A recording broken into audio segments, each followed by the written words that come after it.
Ayol kishi agar soliha bo'ladigan bo'lsa, undan yaxshi farzandlar dunyoga keladi va yaxshi farzandlarni tarbiyalaydi.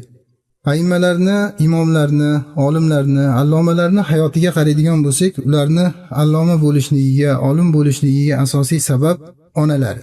Onalari yaxshi tarbiya berganligi uchun, chiroyli tarbiya berganligi uchun ular allomalik darajasiga yetgan.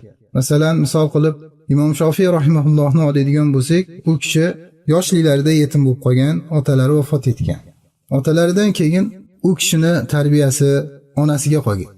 Onalari yaxshi tarbiya bergan, o'qitgan, ta'lim bergan, hattoki o'zlari ishlab bolalari o'qishlari uchun, Imom Shofiy rahimahulloh ta'lim olishlari uchun ishlab pul topib, u kishini xarajatlariga, u kishiga kerakli bo'lgan narsalarga u kishi harakat qilib ishlab pul topgan.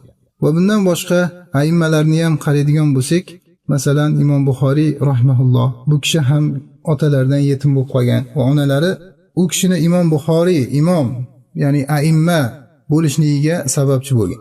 Mana hozir u kishini kitoblaridan, Imom Buxoriyda Sahih Buxoriylaridan butun olamdagi musulmonlar foydalanadi. Shuncha yillardan beri foydalanib kelyapti, yana bundan keyin ham foydalanib ketadi.